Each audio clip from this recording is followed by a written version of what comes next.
Hello बेटा, कैसे हो? कब आ रहे हो? तुम्हें माँ की याद नहीं आती क्या? माँ, तुम जानती तो हो, काम करने आया हूँ, बंदर का नाच देखने तो आया नहीं। जो खत्म हुआ तो चला आऊंगा, कुछ रकम तो कमा लूं, कुछ बन तो जाऊं, फिर आ जाऊंगा। रानो चिड़िया के परिवार में उसके अलावा उसके दो बच्चे चिंकी और बबलू ही थे। बबलू को बैरूनी मुल्क जाने का बहुत शौक था। वो अमीर होना चाहता था। बबलू कुछ सालों से बैरूनी मुल्क रह रहा था और कभी कभार अपने घर वालों को कुछ रकम भेज देता था। उसके अलावा अपनी माँ की खबर तक न लेता था। बेटे की जुदाई के कारण रानो दिन ब दिन कमजोर और लागर होती जा रही थी। माँ, आपकी तबीयत ठीक नहीं लग रही। माँ, आप कितनी कमजोर होती जा रही हो। अब आप काम पर नहीं जाया करो, मैं आपकी जगह पर काम पर जाऊंगी। अरे नहीं मेरी बेटी, मैं बिल्कुल ठीक हूँ। तुम अपनी पढ़ाई पर तवज्जो दो, तुम अभी बहुत छोटी हो। और हाँ, कभी मुझे अपने भाई की तरह अकेले मत छोड़कर जाना। कैसी बातें करती हो माँ? मैं भला आपको क्यों छोड़कर जाऊंगी? मैं आपको कभी नहीं छोड़कर जाऊंगी माँ, मेरी प्यारी माँ। अगले ही दिन रानो चिड़िया की तबीयत बिगड़ने लगती है और वो बेहोश हो जाती है। चिंकी बहुत परेशान हो जाती है। माँ, तुम्हें क्या हुआ है माँ? उठो ना माँ, तुम कभी इतनी देर तक नहीं सोई माँ। उठ जाओ, मेरे से बात करो। चिंकी दौड़ी जाती है और डॉक्टर को बुलाकर लाती है। डॉक्टर मुआयने के बाद कुछ दवा लिख देता है। डॉक्टर अंकल, मेरी माँ को क्या हुआ है? मेरी माँ ठीक तो हो जाएगी ना? देखो बेटा, तुम्हारी माँ को कोई मौजी मर्ज लाहक हो सकता है। उसके लिए बहुत ज़रूरी टेस्ट करवाने की ज़रूरत है। अभी मैंने कुछ वक्ती दवा लिख दी है, तुम अभी वो लाकर अपनी माँ को खिला देना। जैसे ही उनकी तबीयत बेहतर होने लगे, तुम उन्हें अस्पताल ले जाकर टेस्ट करवा लेना। चिंकी वो नुस्खा लेकर करीब के फार्मा स्टोर पर चली जाती है। अंकल, क्या आपके पास ये दवाइयाँ मौजूद हैं? दुकानदार दवाइयाँ देखकर एक नजर नन्ही चिड़िया पर डालता है। हाँ, दवाइयाँ तो मौजूद हैं, मगर ये तो बहुत महंगी हैं। क्या लाओ 2 पैसे, तुम्हारे पास इतने पैसे हैं? अंकल, मेरी माँ की तबीयत बहुत खराब है, आप मुझे ये दवा दे दो, मैं आपका ब्याज जल्द चुका दूंगी। ओहो, चलो भागो। अगर ऐसे हम महंगी दवाइयाँ मुफ्त में देने लगे तो हम तो सड़क पर आ जाएंगे। हमने कर ली कमाइयाँ, चलो चलो यहाँ से। चिंकी उसकी बहुत विनती करती है, मगर वो उसकी एक नहीं सुनता। वो वहां से नाराज होकर चली जाती है और एक दो और फार्मेसी से पता करती है, मगर कोई भी उसको रकम अदा किए बगैर दवाइयाँ देने को तैयार नहीं होता। चिंकी अपने भाई से फोन पर बात करती है। भैया, भैया आप कहाँ हो? माँ की तबीयत बहुत खराब है, आप जल्दी से आ जाओ भैया। माँ के टेस्ट और दवाइयों के लिए कोई रकम भी मौजूद नहीं। क्या आपके पास कुछ पैसे हैं तो हमें भिजवा सकते हैं?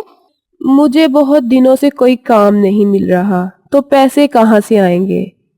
मैं पहले भी कहा है, मुझे बार बार फोन करके तंग नहीं किया करो। चिंकी उदास दिल लेकर बैठकर सोच रही होती है कि अब वो अपनी माँ का इलाज कैसे करवाए। वो घर पहुंचकर अपने घर में हर आम खास सामान इकट्ठा करती है और उसे बाजार में बेचकर अपनी माँ के लिए दवा लेकर आती है, मगर तब तक बहुत देर हो जाती है। चिंकी की माँ हमेशा की नींद सो चुकी थी। माँ उठो ना, देखो मैं तुम्हारे लिए दवा लेकर आई हूँ माँ, तुम बिल्कुल ठीक हो जाओगी, मैं तुम्हारा इलाज करवाऊंगी, उठो ना माँ।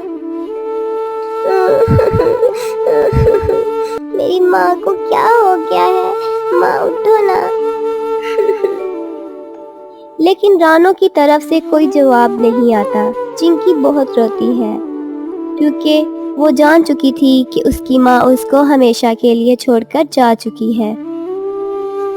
چنکی اب بہت اکیلی اور اداس رہتی تھی۔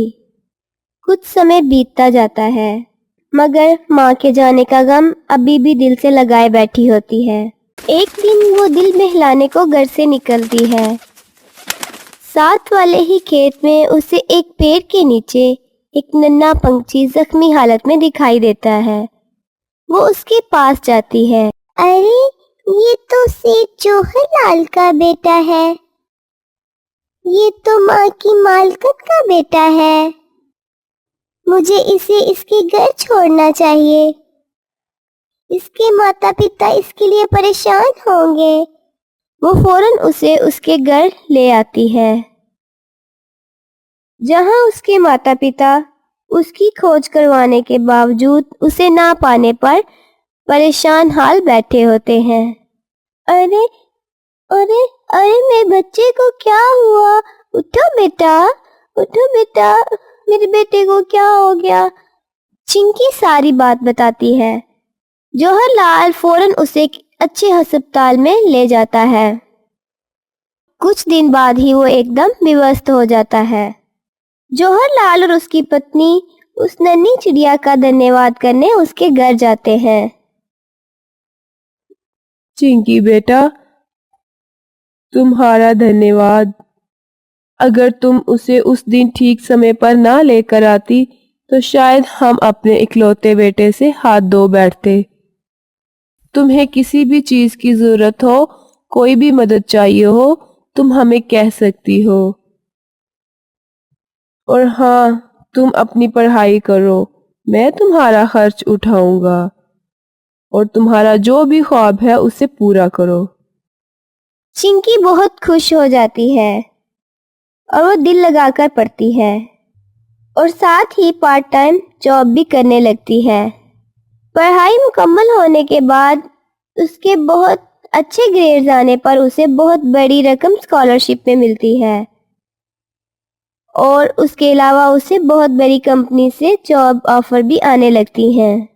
وہ اپنی پسند کی جگہ پر جاب کرنے لگتی ہے اور کچھ سمے بعد ہی وہ رانو فارمیسی کے نام سے اسٹور کھول لیتی ہے، جہاں وہ غریب اور مستحق لوگوں کو مفت میں دوائیاں دیتی ہے، کیونکہ ماں کے مرنے کے بعد اس کا ایک ہی خواب بن چکا تھا، جو یہی تھا کہ کوئی بھی غریب پریوار کا سدسیہ علاج کے لیے پیسے نہ ہونے کی وجہ سے اپنی جان نہ گوائے، جیسے اس کی ماں کے ساتھ ہوا تھا۔